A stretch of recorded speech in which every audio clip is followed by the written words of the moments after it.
오늘은 그 동서울대학교 AI 특강을 좀 시작하게 됐고요. 근데 머신러닝은 인공지능 안에 들어가 있긴 한데 머신러닝은 학습을 통해서 인공지능을 구현하는 경우에 데이터를 가지고 학습을 하는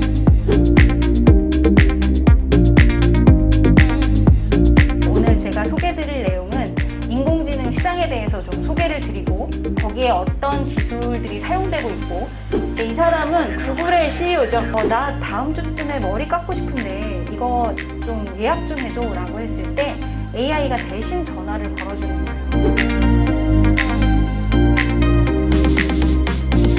오늘은 인공지능을 만드는 데 사용할 수 있는 도구들과 기술들을 소개해드리기 위해서 이 자리에 나와 있습니다.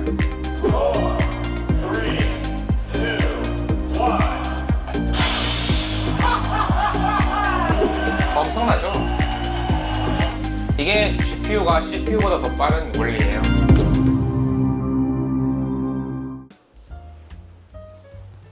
여러분 반갑습니다. AI 개발 환경과 기계학습 시작 특강을 맡은 정보통신과 ICT 융합전공 소속 이시현 교수입니다.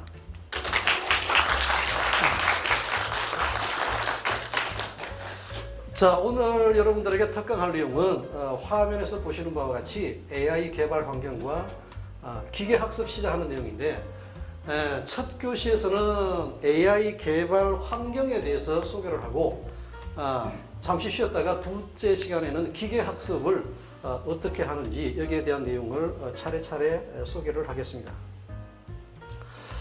오늘 여러분들이 그 특강을 들으실 때 학습 목표는 크게 네 가지로 요약할 수 있습니다. 첫 번째는 인공지능, 기계학습, 딥러닝의 개념을 우리가 이해를 하는 것이 첫 번째 목표가 되겠습니다.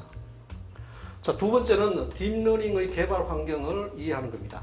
그 다음 세 번째는 딥러닝의 개발을 위한 툴체인을 설치하고 실행하는 그런 과정을 이해하는 겁니다.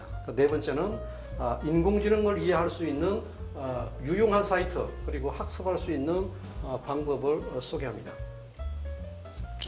자, 다시 한번 첫 번째 시간 내용입니다. 자, 첫 번째는 소위 말하는 우리가 머신러닝이라고 하는 기계학습이 어떻게 이루어지는지, 그 다음에 딥러닝은 무엇이고, 그 다음에 이런 AI 개발을 할 때 우리는 딥러닝에 대한 라이브러리가 필요하고 개발 환경이 어떤 것이고 이런 각종 여러 가지 툴체인이 있는 것을 우리가 어떻게 설치하는지 이런 내용을 중심으로 설명하고 잠시 쉬었다가 두 번째 교시에서는 이제 실질적으로 AI를 할 수 있는 개발 환경을 우리가 이론부터 시작해서 프로그램을 직접 실행해가면서 우리가 동작을 확인하고 그 다음에는 실제로 산업체라든지 아니면 개발 툴을 우리가 직접 여러분들이 보면서 여러분들이 인공지능을 어떻게 시작해야 하는지 그리고 인공지능이 무엇인지 이런 내용을 파악할 수 있도록 하겠습니다. 우리 링크 플러스 사업단에서 인공지능 특강 프로그램으로 총 5번에 걸쳐서 특강을 진행하는데 1차에서는 인공지능에 대한 기술과 서비스 이해를 하기 위해서 특강을 진행했습니다. 그리고 두 번째는 AI 비즈니스 적용 사례에 대해서 소개를 했고 그 다음에는 3차에서는 AI 융합으로서 AI 개발, 언어, 기술 이렇게 해서 세 번째 특강을 진행했습니다. 자, 그리고 오늘 네 번째는 가장 중요한 내용이 되는데요. 이 제목에서 보시는 것과 같이 AI 개발 환경, 그 다음에 기계학습, 인공지능을 어떻게 개발해야 되고 어떤 환경에서 해야 하는지 그 내용이 중심이 됩니다.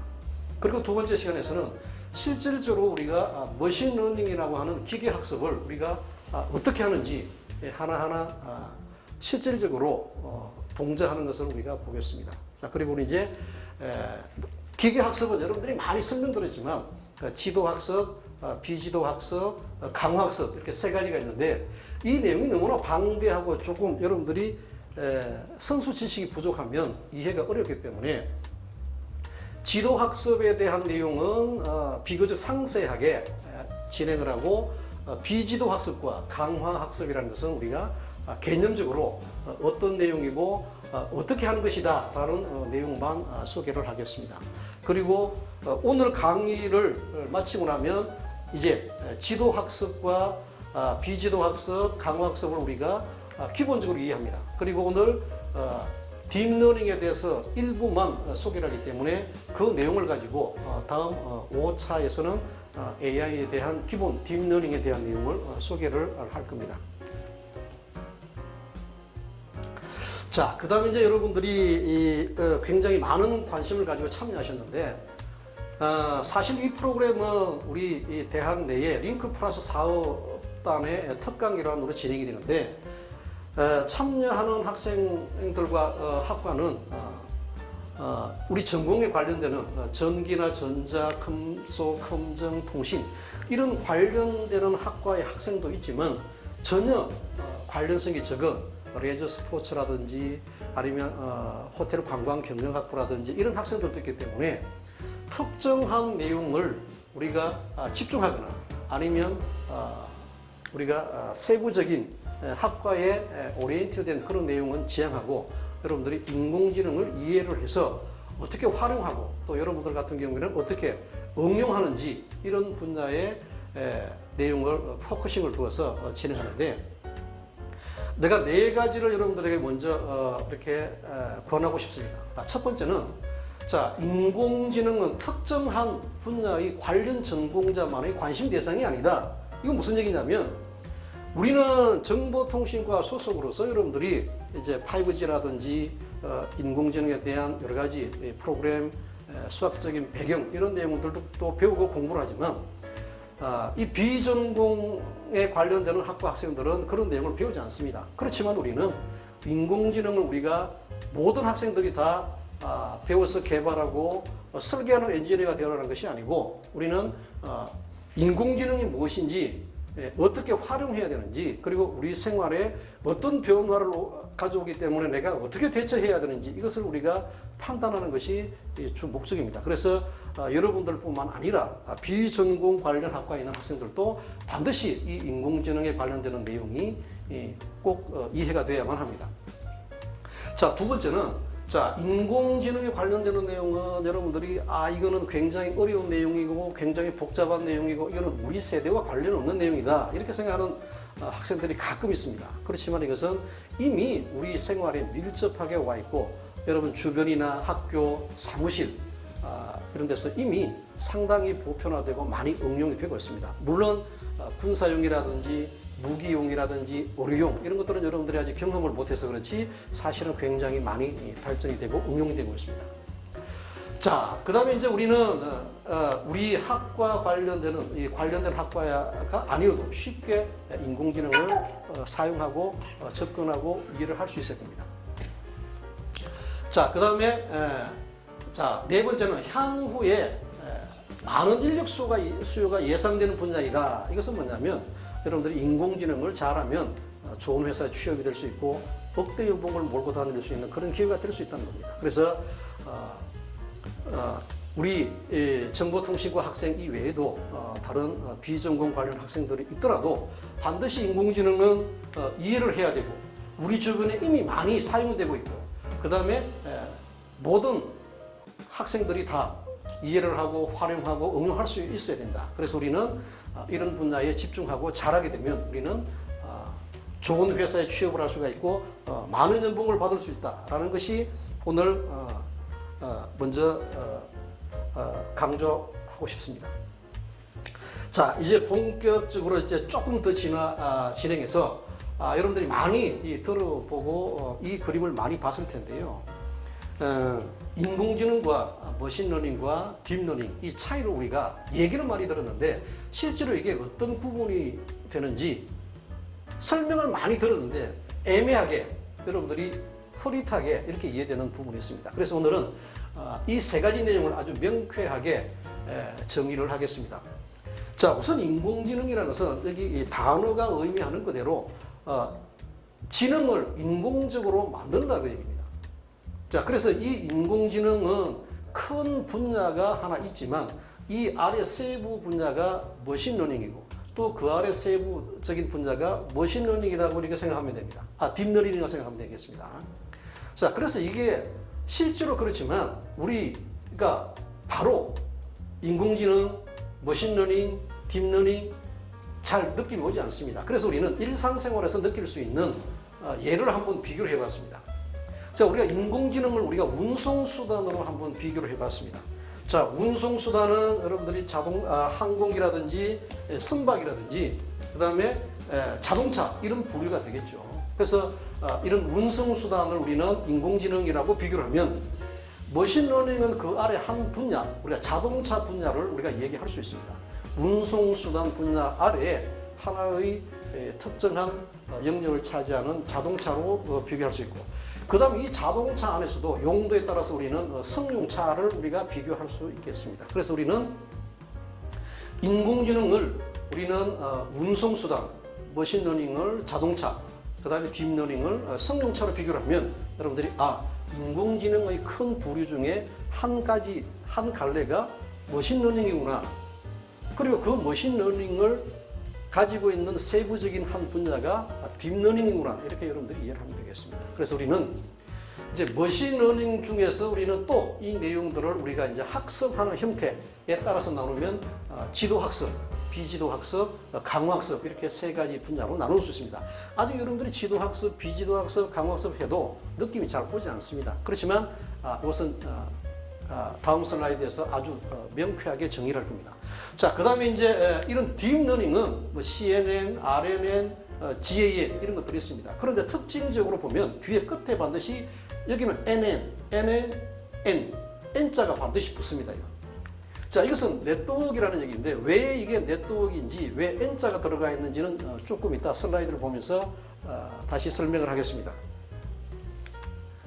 자, 그러면 이제 그 인공지능을 여러분들이 공부하기 전에 어떤 지식들이 좀 있어야 우리가 인공지능을 공부하고 그 다음에 인공지능에 대한 프로그램을 코딩하고 하드웨어를 만드는지 그런 내용을 조금 소개를 하겠습니다.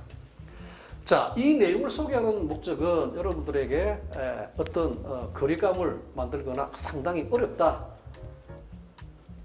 쉽게 하기 어렵다 이런 내용을 전달하기 위한 것이 아니고 이런 백그라운드가 필요하지만 여러분들이 걱정하지 않아도 된다고 하는 메시지를 전하고 싶습니다. 자, 우선 여러분들이 이제 학과에서 아마 C나 C++ 프로그램을 배웁니다. 그래서 이제 프로그램은 파이썬이라는 프로그램과 C나 C++ 프로그램이 필요합니다. 여기서 C나 C++는 커널이나 혹은 미들웨어 쪽에 주로 많이 사용이 되고, 물론 인터페이스나 엣지 쪽에도 사용이 됩니다. 즉 단말 쪽에도 사용되지만 현재는 파이썬이라는 프로그램이 굉장히 많이 사용이 됩니다. 그 이유는 프로그래밍 하기가 쉽고 그 다음에 많은 추가적인 라이브러리라든지 이런 애플리케이션들이 많이 나와 있기 때문에 현재 파이썬 프로그램이 굉장히 많이 사용됩니다. 자, 그 다음에 이제 AI를 하기 위한 이제 기초적인 수학적인 내용으로서 이런 것들이 필요합니다. 자, 이제 우리가 행렬이라고 하는 마트릭스, 그 다음에 벡터라고 하는 내용, 그 다음 지수함수, 로그 함수, 그 다음 통계학, 미분적분, 그 다음 편미분. 아마 여러분들이 고등학교 때 혹은 우리 교양 과목에서 아마 대부분 배웠으리라 생각이 됩니다. 그래서 미분적분이라든지 편미분 이런 것을 수식을 유도하고 그 다음에 증명하고 이런 내용이 주가 아니고 이런 정형적인 미분적분, 통계, 편미분 수식을 사용해서 우리가 컴퓨터에게 프로그램으로 학습을 시킵니다. 학습을 시키고 난 다음에 어떤 기능을 예측하고 스스로 행동하고 판단할 수 있는 이런 기능을 만들어내는 것이 인공지능입니다. 자, 그 다음에는 이제 우리가 리눅스에 관련되는 내용이 조금 필요합니다. 이것은 여러분들이 윈도우 환경에서 해도 좋지만 여러분들이 가끔씩 리눅스 환경에서 꼭 해야만 되는 그런 경우가 있습니다. 이럴 경우에는 윈도우에 대한 지식 이외에 리눅스에 대한 기본적인 에디팅 능력이나 그 다음에 오퍼레이션 할 수 있는 이런 능력이 필요합니다. 너무 어렵나요? 네. 자, 그 다음에 이제 그 기계 학습, 소위 말하는 머신러닝이 뭐냐, 이것을 한번 보겠습니다. 자, 이 그 내용을 보면, 자, 러닝을 여러분들이 공부한다, 학습한다는 그런 내용이죠. 자, 이 머신은 기계입니다. 자, 기계가 학습을 한다는 내용인데, 여기서 기계라는 것은 컴퓨터를 얘기합니다. 컴퓨터. 자, 컴퓨터가 학습을 하는데, 왜 학습을 하느냐면, 내가 프로그래밍해서 학습을 시키고 난 다음에, 프로그램이 안 된 내용을 우리가 예측하거나 결과를 낼 수 있도록 하기 위해서 우리는 학습을 시키는 겁니다. 소위 말하는 우리가 공부를 시킨다 그런 얘기입니다. 누구에게? 컴퓨터에게. 어떻게? 프로그램으로 주어진 수식으로 계속 훈련을 시킵니다. 훈련을 시키면 우리가 훈련이 안 된 내용도 컴퓨터가, 즉 프로그램이 안 된 내용도 정답을 내고 결과를 예측할 수 있는 이런 내용을 만드는 것이 우리는 기계학습, 인공지능이 하는 역할이다 그런 얘기입니다. 자, 그래서 이제 우리가 지도학습, 비지도학습, 강화학습 세 가지를 공부하는데 오늘은 시간이 짧기 때문에 지도학습에 대한 내용을 세부적으로 하고 비지도나 강화학습은 개념적으로만 설명하겠습니다. 자, 우선 지도학습은 슈퍼바이저드 러닝에서 어떤 감독자가 있는 학습이다. 자, 여기에 파란색으로 이렇게 했습니다. 자, 정답이 있는 훈련 데이터를 사용해서 학습한 후에 입력되는 데이터 값을 예측하거나 혹은 분류하는 이런 방법을 우리는 지도학습이라 얘기합니다. 자, 그 다음에 이제 지도학습을 우리는 하는 방법, 기법들, 소위 말하는 이제 알고리즘이라 얘기하는데 이것은 여러 가지 방법이 있습니다. 선형획이라는 것도 있고, K 최근접 이웃이라는 것도 있고, 로지스트 획이라는 것도 있고, 스포트 벡터 머신, 결정 트리, 랜덤 포레스트 굉장히 어렵습니다. 처음 보는 내용이죠. 그래서 다음 슬라이드도 여러분들이 얘기하겠지만 인공지능을 하는 것이 크게 어렵거나 아주 난공불락의 어려운 내용이 아닙니다. 그러나 처음 시작하는 학생들에게는 이런 용어가 굉장히 생소합니다. 또 이런 생소한 용어가 굉장히 많이 나옵니다. 그래서 여러분들이 이런 내용을 잘 이해를 할 때까지 인내심을 가져야 합니다. 물론 이런 내용을 이해할 그런 시간과 그 다음에 프로그래밍을 배우고 구현하는 능력, 그 다음에 또 더 진행해서 애플리케이션 프로그램까지도 하고 여기에 나와 있는 하드웨어도 여러분들이 조립하고 테스트하고 이런 하는 능력도 여러분들이 있어야 됩니다. 자, 그런 시간까지는 많은 인내 시간이 필요하지만 크게 어렵지 않다는 것. 그 다음에 알고 보면 실제로 아무것도 아니라는 것. 이것을 여러분들에게 꼭 얘기하고 싶습니다. 지금은 이제 어려운 용어가 나오지만 자, 이렇게 6개의 어려운 용어가 먼저 나왔습니다. 자, 나머지 5개는 이런 것이 있구나라고만 이해를 하시고 자, 선형회계라는 말에 대해서 집중하도록 합니다. 이것을 이따 또 설명합니다. 자, 선형회계는 말이 굉장히 어려운데 영어로 보면 굉장히 쉽습니다. 선형이 리니어입니다. 리니어, 직선입니다. 직선. 여기 직선 있죠, 직선. 그 다음에 이제 회기는 리그레션이라고 하는데 이것은 뭐냐면 자, 입력이 주어지면 출력이 어떤 값을 가지는 것을 우리가 회계라 얘기합니다. 쉽게 얘기하면 우리가 선형 회계에 대한 데피니션을 우리가 얘기를 하지 않고 쉽게 여러분들이 이해를 하기 위한 것은 내가 이렇게 얘기합니다. 선형 회계는 우리가 직선이다. 직선. 자, 선형 회계를 뭐라고 한다? 선형 회계? 여러분 어떻게 이해하면 되나요? 직선. 직선. 자, 여기 직선이 나와 있는데 이 직선은 우리가 y는 w0x 플러스 w1으로 만들어집니다. 자, 이것은 여러분들이 1차 함수를 배울 때 y는 ax 플러스 b라는 것을 배웠죠. 그렇죠? 자, 그 직선이 이 직선이 바로 이 직선입니다. 다만 여기에 w0가 a, w1이 b로 대체됐을 뿐입니다. 자, 여기서 w0는 이 직선의 기울기, w1은 이 위에 대한 절편을 얘기하죠. 자, 그래서 이 W0과 W1만 구해지면 우리는 간단하게 선형 회계를 할 수 있다는 결론이 나옵니다. 자, 그러면 이제 이 선형 회계에서 지도 학습을 하기 전에 우리는 여기에 나와 있는 점들은 뭐냐면 우리가 16명에 대한 데이터입니다. 아래쪽은 나이고 X축은 나이고 Y축은 키입니다. 우리는 이 지도 학습에 대한 내용을 간단히 이해를 하기 위해서 우리가 아주 많은 빅데이터, 큰 데이터를 가지고 분석하는 것이 아니고 16개의 데이터만 가지고 지도학습이 어떻게 동작하는지를 우리가 개념적으로 설명하고자 하는 겁니다. 자, 이 화면에서는 우리가 지도학습은 정답이 있는 훈련 데이터를 사용한다. 그래서 정답은 뭐냐면 X축에 나이가 있으면 Y에 대한 키값이 반드시 존재하는 겁니다. 자, 각각 16명에 대한 데이터가 존재하는데 X축은 나이입니다. 자, 나이가 5살이면 키는 대략 한 130cm 정도 된다. 자, 두 번째 사람은 나이가 6세 정도 되니까 키가 한 140 정도 되더라. 자, X가 데이터고 Y는 정답입니다. 그래서 우리는 지도 학습을 할 때는 반드시 X 입력이 있으면 반드시 결과가 나오는 Y축에 대한 값을 가지고 있는 것을 우리는 정답이 있는 데이터, 소위 말하는 레이블이 있는 데이터를 사용한다고 얘기를 합니다. 이해됐습니까? 자, 그러면 이제 진행을 해서 비지도 학습이라는 것을 봅니다. 자, 지도 학습은 정답이 있다는 얘기고, 여기서 비지도 학습은 unsupervised learning입니다. 자, 정답이 없다는 얘기입니다. 정답이 없다는 것은 뭐냐면 우리가 이 그림에서 나이만 있지 출력되는 그 값은 모른다는 얘기입니다. 즉 나이가 5살, 6살 하는 16명에 대한 나이만 가지고 있지 키 값은 모른다 그 얘기입니다. 그래서 지도 학습은 기본적으로 정답이 있는 데이터를 사용하고, 그 다음에 비지도 학습은 정답이 없는 이런 데이터를 사용하는데, 우리는 사용하는 용도는 우리가 지도 학습은 우리가 데이터를 가지고 예측을 하거나 그 다음에 분류를 하거나, 하지만 비지도 학습은 정답이 없기 때문에 어떤 패턴이나 혹은 어떤 군집 형태를 우리가 찾을 수 있습니다. 자, 그래서 우리는 비지도 학습은 어떤 것을 할 수 있냐면 군집화, 밀도 추정, 차원 축소, 이상치, 굉장히 말이 어렵습니다. 이 내용은 뒤에 그림에서 보겠습니다. 자, 이런 데이터가 있으면 이 데이터가 어떤 특징을 가지고 있는지 우리는 아직까지 알 수 없습니다. 자, 그런데 우리가 클러스터링을 해보니까 우리는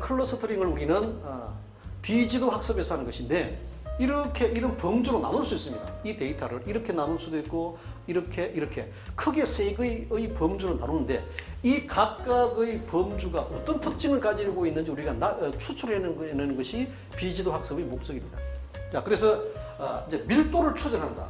자, 여기에 이 범주에 있는 사람들은 굉장히 밀집된 부분이 어떤 부분이다.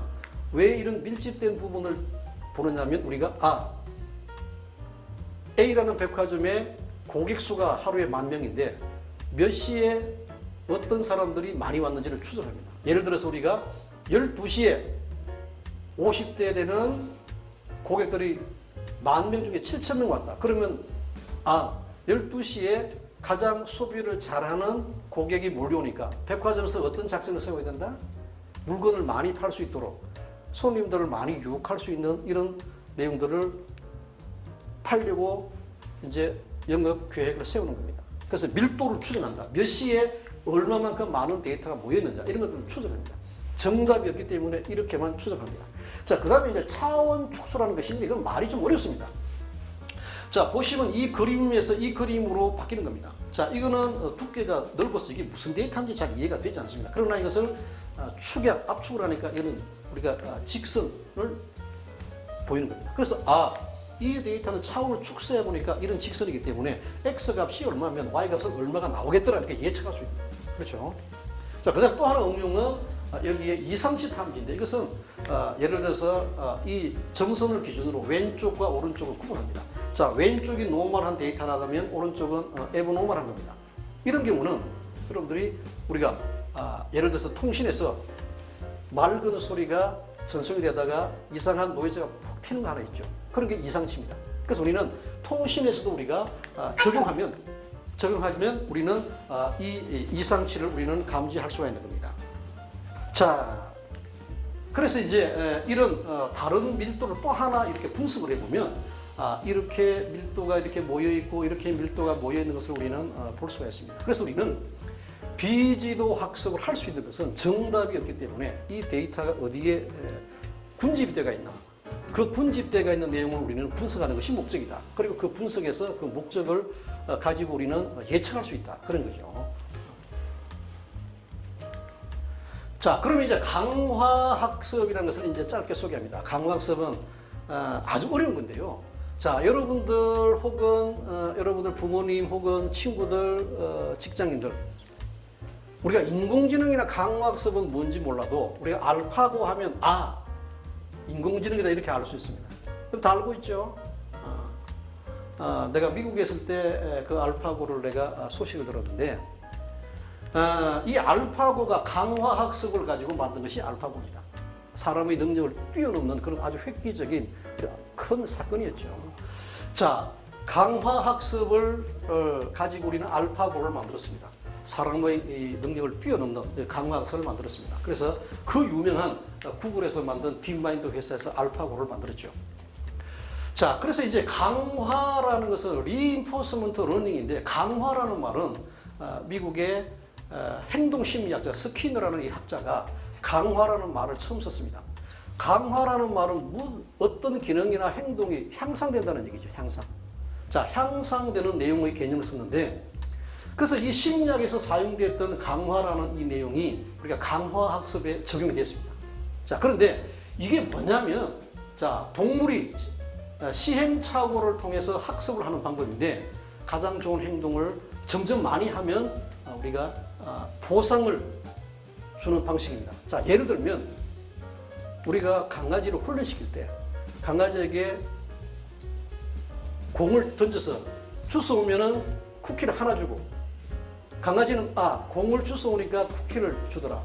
그 다음에 공을 또 더 멀리 던지면 빨리 가서 공을 가지고 옵니다. 그래야 쿠키를 또 2개 주고, 그 다음에는 아주 높이 뛰고 아주 어렵게 던졌다가 강아지가 집어오면 쿠키를 3개 주고, 그러니까 어떻게 돼요? 강아지는 내가 공을 잘 주워오니까 많은 것을 받구나, 이렇게 알게 됩니다. 그래서 우리는 강화학습에 대한 기본적인 개념이, 우리는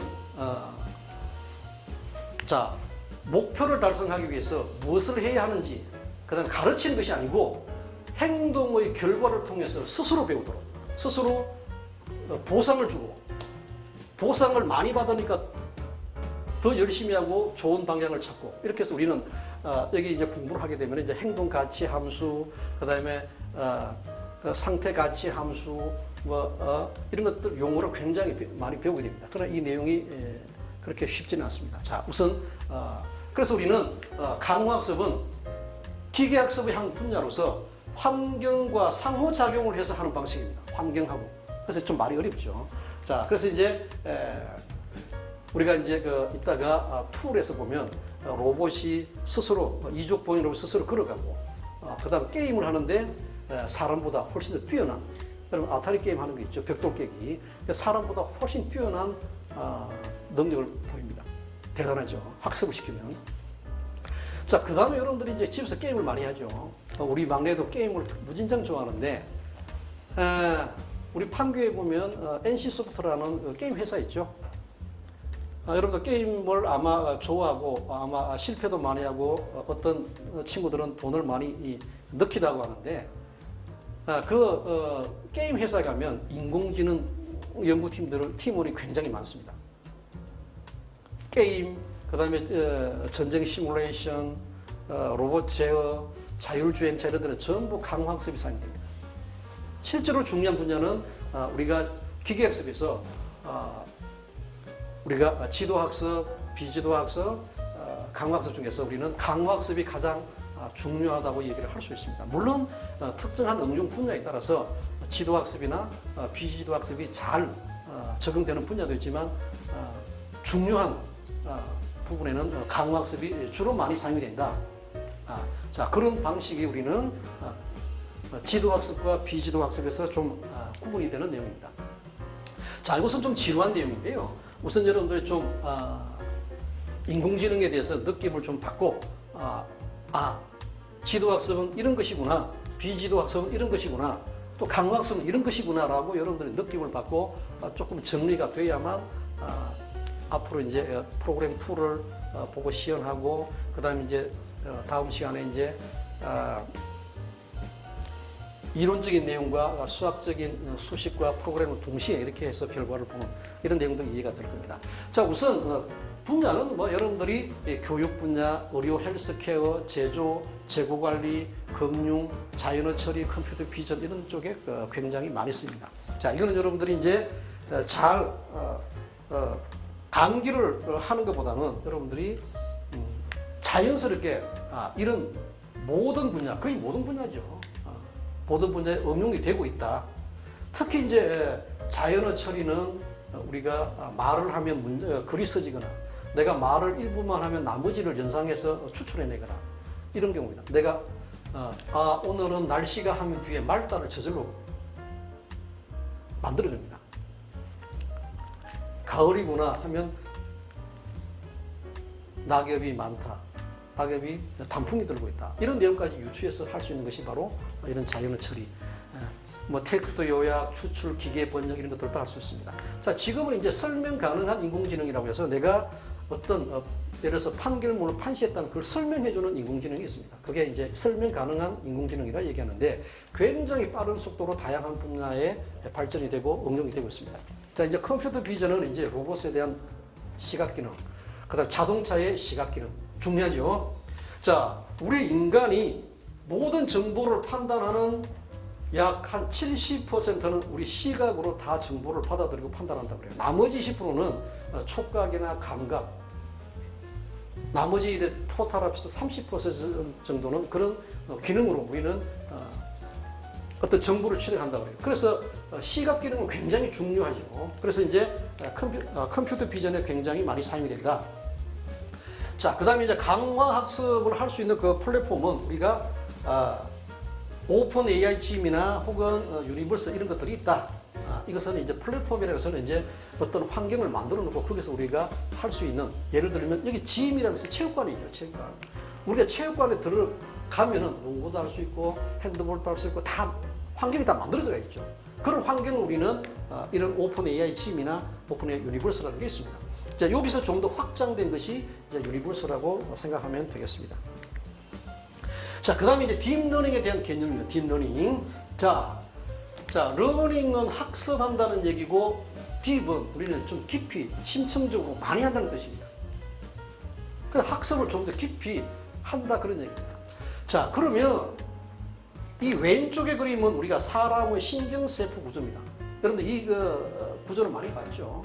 이런 뉴런들이 있어서 어떤 전기적인 신호가 들어오면 일정한 레벨이 되면 받아들여서 기억이 되고, 이 값이 일정한 레벨이 되면 다시 또 출력하고, 이런 뉴런을 계속 이렇게 전달해서 기억하고 있는 값들을 우리는 학습을 인간이 하는 방법인데, 이런 인간의 신경세포 구조를 우리는 뉴런 모델이라 얘기합니다. 이런 모델을 우리는 그대로 우리가 학습을 하는데, 신경망을 만든 것이 우리는 신경망, 이 사람의 모델을 그대로 받아서 이렇게 만든 것이 우리는 뉴럴 네트워크이라 얘기합니다. 뉴럴 네트워크. 그래서 아까 여러분들이 지도학습과 비지도학습에 보면은 뭐 뒤에 NN 혹은 N이 나와 있죠.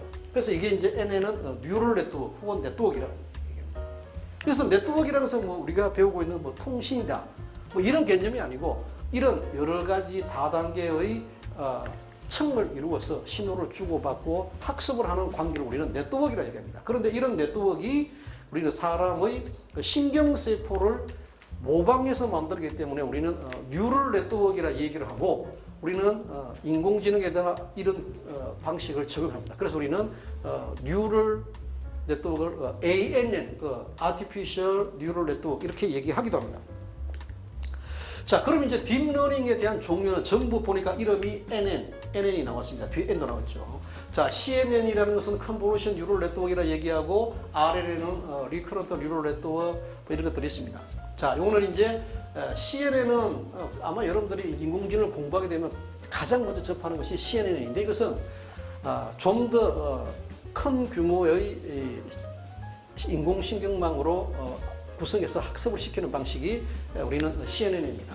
특히 이제 이미지, 컴퓨터 비전에 주로 사용하는데 알렉스넷이나 VGG넷이나 구글 리전드라는 이런 것들이 이미 만들어진 게 있습니다. 이건 어디서 나왔냐면, 매년 이런 인공지능 경연대회가 하는데, 그 경연대회에서 매년 이런 프로그램들이 1등한 제품들입니다.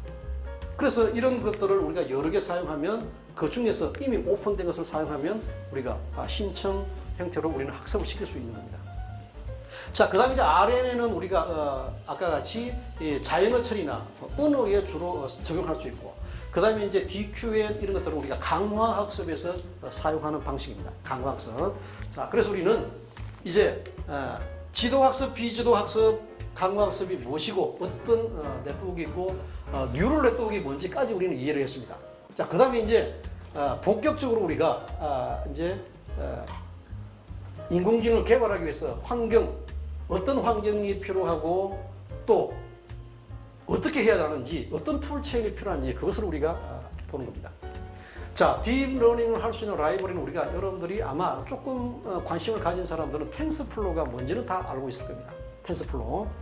자, 그 다음에 이제 오늘 여러분들에게 이제 잠시 보여줄 내용인데 뭐 아나콘다라는 것도 있고 뭐 이런 여러 가지 라이브러리가 있습니다. 자, 이것도 굉장히 용어가 어렵고 이게 무슨 말인지 잘 이해가 되지 않습니다. 자, 그런데 우리는 일상생활에서 좀 이해를 하기 쉽게 우리는 자동차에 한번 비교를 해봤습니다. 자, 여기서 우리는 프레임워크라는 것은 우리는 이런 자동차의 샤시로 우리가 생각을 해볼 수 있습니다. 자, 프레임워크가 강화학습에서는 AI GM이고, 그 다음에 우리가 신청학습에서 텐서플로우를 많이 쓰는데 우리는 여기서 자동차 엔진이라고 생각하면 되겠습니다. 엔진. 그래서 이 엔진은 한국에서는 현대자동차 엔진도 있고 기아자동차 엔진도 있고 뭐 도요타 엔진도 있고 많이 있겠죠. 그 중에서 가장 성능이 좋고 세계적으로 많이 사용하는 엔진이 우리는 텐서플로우다 그런 얘기입니다. 텐서플로우. 어디서 만들었냐면 구글에서 만들어서 파이썬이나 C++ 이런 API까지도 지원합니다. 자, 그 다음에 이제 아나콘다나 도크 이런 것들은 우리가 개발 환경입니다. 우리 자동차에 비유하면 이런 전체의 샤시를 비교한 겁니다. 자, 그래서 우리는 엔진 성능이 가장 좋아야만이 자동차에 대한 속도나 어떤 안정성, 퍼포먼스가 가장 좋은 거죠. 그래서 텐서플로우가 가장 많이 쓰고 현재까지는 가장 좋은 걸로 인정을 받고 있습니다. 자, 그 다음에 이제 우리가 자동차를 이제 운전하다 보면 백밀러가 있으면 굉장히 편하죠. 우리가 고개를 내서 뒤로 돌아보지 않아도 뒤에 자동차가 오는지 안 오는지 알 수 있습니다. 그렇죠? 그 다음에 우리가 날씨가 더우면 에어컨을 틀고 굉장히 편리하죠. 없어도 자동차가 운행하거나 주행하는데 문제는 없죠. 자, 그 다음에 우리는 내비게이터가 있습니다. 내비게이터 있으면 굉장히 편리하죠. 지도가 없어도 바로 갈 수가 있죠. 그렇죠? 자, 후방 자동차 카메라가 붙어 있습니다. 굉장히 편리하죠. 뒤에 사람이 있는지 물건이 있는지 주차할 때 굉장히 편리하죠. 그래서 우리는 이런 액세서리들, 자동차에 비하면 액세서리가 우리는 여기에 있는 라이브러리다 이렇게 해서 이해하면 되겠습니다. 그래서 우리는 아까 선수 지식에서 확률 통계, 벡터 행렬, 미분적분, 편미분 이런 내용들이 필요하다고 얘기를 했는데 우리가 이 라이브러리를 보면 numPy라는 게 있습니다. 이거는 파이썬으로 벡터나 행렬을 계산할 때 아주 쉬운 겁니다. 그럼 우리가 일일이 다 프로그램을 짜지 않고 이런 부품들을 컴포넌트를 사용하면 바로 우리는 한 개 라인의 프로그램으로 기능을 만들어낼 수가 있습니다.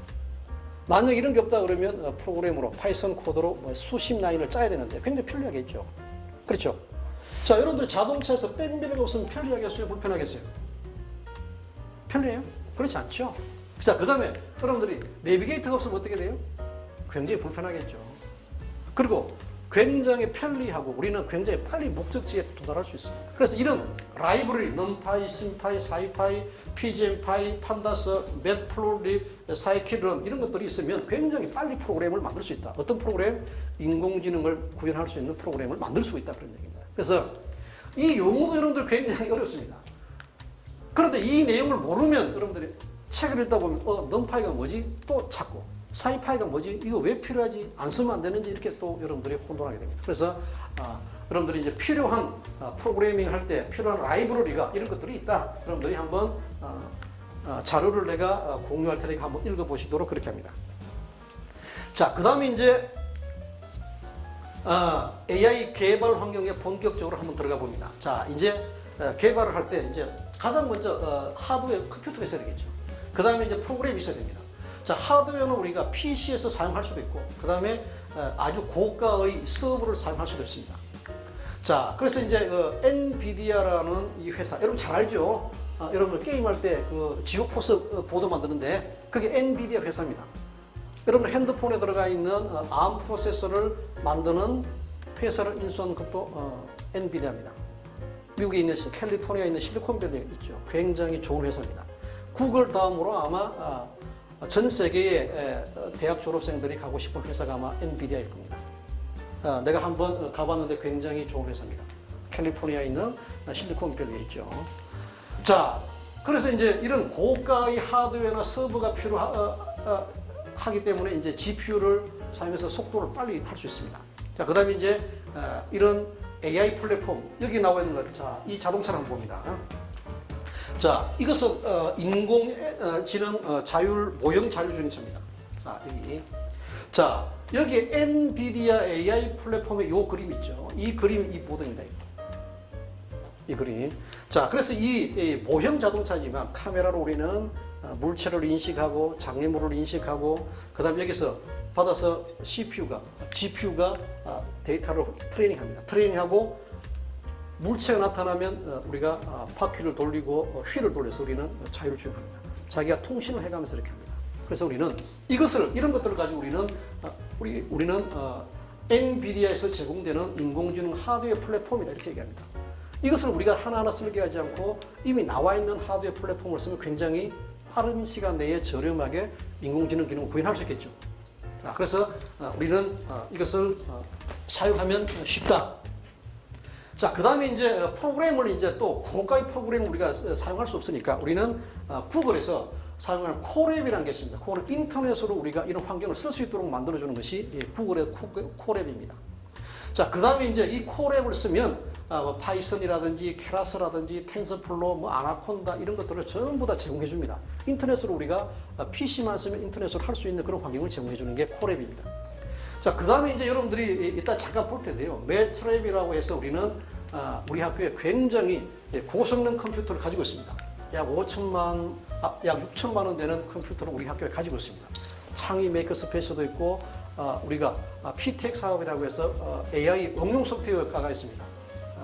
이제 내년부터 이제 학과가 개설이 되는데 그 학과에는 이런 상당히 고가의 컴퓨터와 이런 하드웨어 환경을 가지고 있고 이런 대기업 연구소에 있어서는 인공지능 개발용 프로그램 툴들도 우리가 가지고 있습니다. 자, 그래서 우리는 매트랩을 써서도 이런 개발 환경을 할 수 있다. 자, 그러면 이제 우리가 엔비디아에 대해서 한번 여러분들이 보도록 하는데요. 이따가 한번 보도록 하겠습니다. 자, 그러면 이제 우리가 코랩을 사용해서 딥러닝을 개발할 때 코랩을 씁니다.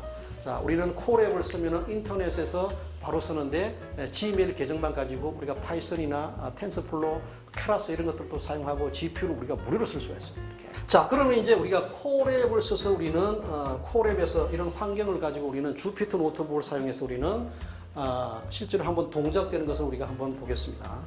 자, 이것은 다른 시간에 한번 보도록 합니다. 자, 코랩을 우리가 직접 연결해서 한번 보겠습니다. 코랩은 인터넷으로 우리는 구글에서 제공하는 인공지능 개발 환경을 우리가 직접 볼 수가 있습니다. 자, 이런 여러 가지 내용들도 이제 GitHub에다가 연동을 하면 우리가 파일을 올릴 수도 있고 이미 만들어진 파일을 우리가 받을 수도 있고 이런 기능.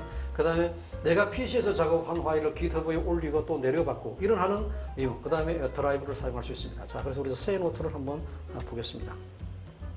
자, 이 화면이 지금 여러분들이 곧 보게 되는 이 화면이 우리가 주피터 노트북입니다. 좀 생소하죠? 자, 이 주피터 노트북이라는 것은 우리가 굉장히 편리하게 프로그램을 개발할 수 있는 환경입니다. 물론 프로그램도 바로 실행을 할 수가 있고 그다음에 그림도 넣을 수 있고 설명도 넣을 수도 있고 그렇습니다. 자, 주피터 노트북 굉장히 이게 많이 사용되는 겁니다. 자, 그래서 여기서 우리는 간단하게 파이썬 프로그램으로 우리가 하나를 한번 간단한 것 우리가 코랩이 이런 것이구나라고만 우리가 이해할 수 있는 내용을 한번 보겠습니다. 자, A는 100이라고 하고 그 다음에 B는 200이라고 하고 그 다음에 C는 자, A 플러스 B를 하고 그 다음에 프린트를 해봐라. 자, 이렇게 프린터를 프로그램을 짰습니다. 그러면 우리가 프로그램을 실행합니다. 자, 실행하니까 여기 뭐가 돌아가고 있죠, 이게. 그렇죠. 자, 인터넷으로 지금 프로그램 짜는 것이 구글에 가서 구글 서버에서 지금 동작을 시키고 있습니다. 결과는 나왔습니다. 자, 여러분 이거 느꼈습니다. 자, 100 플러스 200을 하는데 왜 이렇게 시간이 늦습니까? 그 이유는 우리가 이 주피터 노트북에서 우리 PC에서 인터넷을 타고 미국에 있는 구글 서버에 들어가서 연산해서 결과를 받아오죠. 그러니까 이것은 단순하게 두 개의 수를 연산하기 위해서 우리가 이걸 쓴 것이 아니고 이렇게 환경을 이용할 수 있다는 것을 보여준 겁니다. 그래서 여러분들이 이제 앞으로 인공지능에서 빅데이터를 가지고 트레이닝 시키면 PC에 따라서는 뭐 일주일 걸릴 수도 있고 한 달 걸릴 수도 있고 심지어 6개월, 1년 걸리는 경우도 있습니다. 그런 경우는 안 되니까 아주 고가의 서버를 쓰거나 아니면 이런 외국에 있는 서버를 이용하고 이거는 이제 무료로 쓰지만 여러분들이 이제 돈을 내면 훨씬 더 빨리 사용할 수가 있습니다. 이해됐죠? 자, 우리는 인공지능을 개발할 수 있는 환경이 우리는 주피터 노트북이라는 것이 있다. 자, 그런데 이제 하나를 또 한 번만 더 해보겠습니다. 자, 이제 새로운 코드를 해서 우리는 여기서 리눅스 명령을 한번 실행해 본다. 리눅스 명령. 자, 리눅스 명령은 느낌표로 줍니다. 자, cat 띄우고 슬래시 etc issue 그 다음에 네, 자, 여기서 느낌표는 우리가 리눅스 명령을 쓰겠다. 자, 그 다음에 cat etc issue net. 자, 이것은 우리가 실행을 하면 됩니다. 자, 돌아가죠. 그죠? 자, 실행을 딱 해보니까 우리는 이런 명령이 없다. 이렇게 나왔습니다. 자, 이것은 issue net. 이것은 지금 S가 3개가 들어가 있네, S가. 자, 다시 한번 실행을 해보니까 우리는 여기에 우분투가 설치되어 있고 버전은 메이저 버전이 18, 그 다음에 마이너 버전이 0.4, 그 다음에 오는 마이너 T가 있고, 그 다음에 LT에서는 롱텀 서비스라는 그런 얘기죠. 자, 그래서 이렇게 우리는 주피터 노트북으로 우리가 만들어 할 수 있다 그런 얘기입니다. 자, 그 다음에 이제 주피터 노트북에서 우리가 실행하는 것을 쭉 봤습니다. 물론 이런 이제 리눅스 명령도 우리가 사용할 수가 있습니다.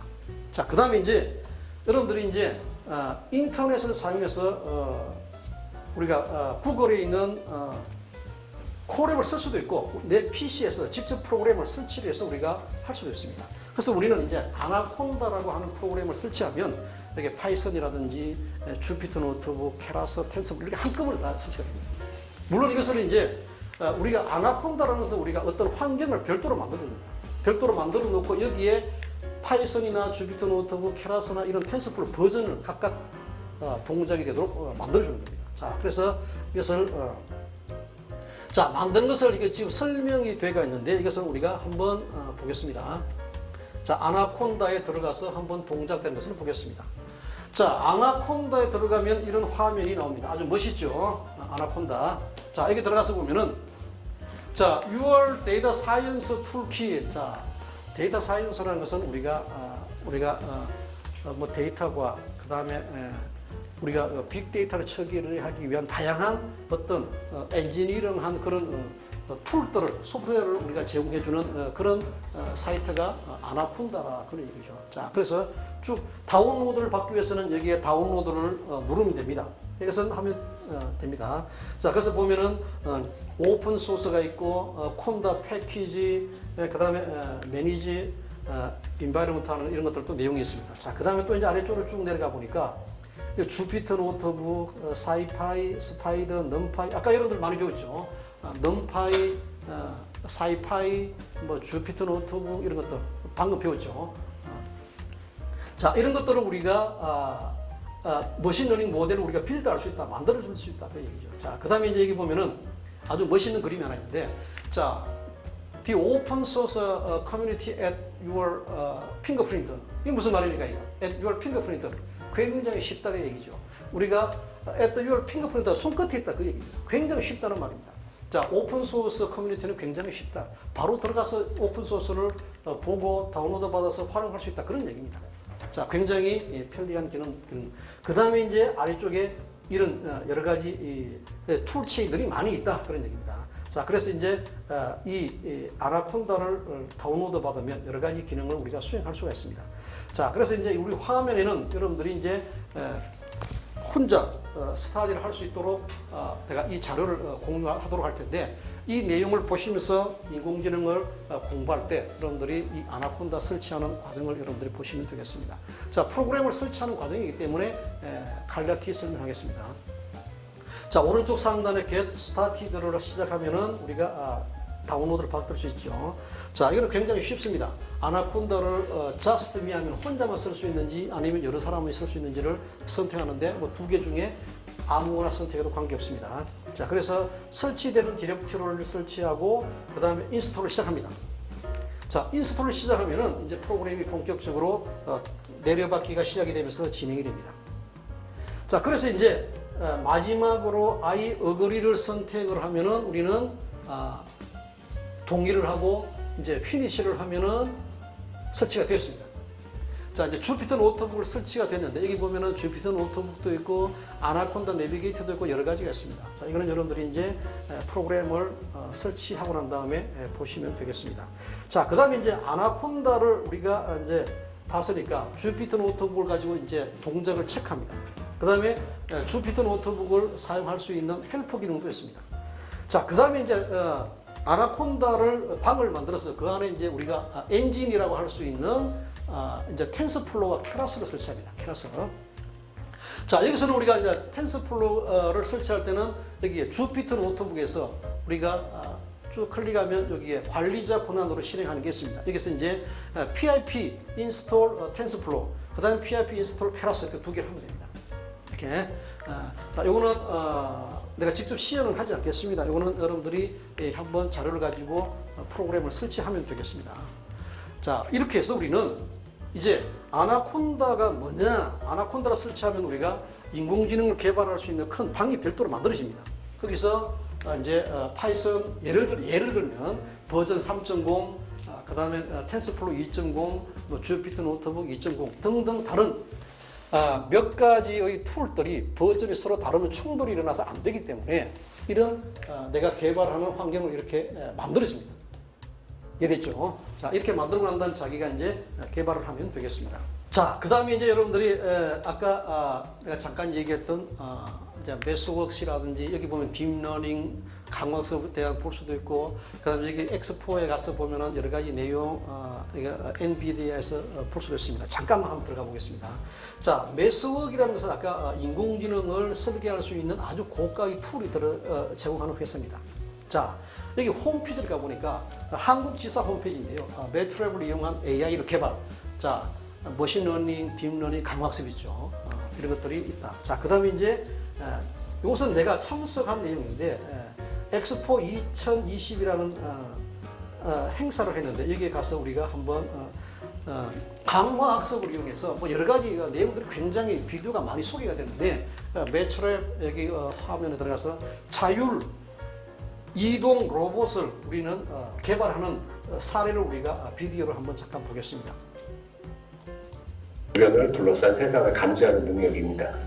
그래서 자율주행 차량의 카메라로 이 차가 어디로 가고 있고 주변에 어떤 물체들이 어떤 행위를 하고 있는지 등에 대해서 파악을 하게 됩니다. 그리고 뭐 레이더 등을 이용을 해서 주변 물체와의 거리를 정확하게 측정을 한다든지 그 물체의 속도를 정확하게 파악을 해서 충돌을 회피를 하려고 하죠. 여기에 장애물이 탁 감지가 되면 어떻게 해야 될까요? 멈춰야 하나요? 아니면 그 물체를 가야 되나요? 네. 사실 정답은 상황마다 다를 수 있습니다. 그래서 이런 결정을 하기 위해서 최적화 기법을 사용을 하기도 하고 뭐 학습 기법을 이용을 하기도 합니다. 그래서 뭐 어찌됐든 뭐 다양한 형태의 충돌 회피 경로를 찾고 뭐 어떤 것이 가장 상황에 적절한지 방법인지를 결정하는 뭐 로컬 패스 플래너를 필요로 하겠죠. 그래서 이것 메르세데스 벤츠 사례와 비슷하게 통합돼서 동작을 하는 것이 바로 매트랩 큐보이드 시뮬레이터의 경우에는 자율주행에서 차들이 충돌하지 않고 잘 피해서요. 시나리오를 대화식으로 생성할 수 있는 드라이빙 시나리오 디자이너 앱이라는 아주 편리하고 빠르게 테스트 환경을 자, 고해상도 레이더는 자율주행 시스템에서 사용되는 또 다른 형태의 센서입니다. 레이더 센서로는 라이다 센서보다는 해상도가 좀 떨어지지만 2D 형태의 전그룹을 또 똑같이 비슷하게 얻을 수 있겠죠. 이 보기에서는 보시는 빨간색 점이 레이더로부터 검출된 점입니다. 그 그림에서 레이더 FOV 내에 각 물체에 이제 2개 로컬라이제이션 알고리즘에 대해서 한번 알아보도록 하겠습니다. 자, 이렇게 이제 개발하고 이런 환경이 된다. 그런 걸 내가 여러분들을 보여준 겁니다. 몬테카를로 알고리즘을 저희가 제공을 하고 있습니다. 자, 그러면 이제 엔비디아에서 어떤 것들이 있는지 한번 잠깐 보겠습니다. 굉장히 유명한 인공지능 하드웨어 플랫폼을 제공하는 곳이죠. 자, 여기 보니까 우리가 아까 여기 자동차에 들어가 있는 플랫폼이죠. 자, 여기서 우리는 AI 플랫폼을 한번 경험해 볼 수 있겠습니다. I'm Phil with NVIDIA, and this is the Jetson Nano 2GB. 자, 지금 이걸 설명하는 겁니다, 이거. Learning by doing is key for anyone new to AI and robotics, and this developer kit is ideal for hands-on projects. You'll see your work perceiving and interacting with the world around you in real time. Thousands of Jetson Nano developers actively share their how-tos, videos, and projects that you can build and learn from. We regularly post some of our favorites to the Jetson Community Projects page. Educators, students, and other enthusiasts can all easily create AI projects with this small, powerful, and priced for everyone developer kit. Getting started is simple. In the box is a small paper booklet with a link to getting started information and the system image. You can use any Chrome OS, Mac, Windows, or Linux computer to download the system image and write it available in all regions. On first boot, you'll be prompted for Ethernet. All these resources are enabled by NVIDIA Jetpack, cloud-native technologies. So it offers out-of-the-box compatibility.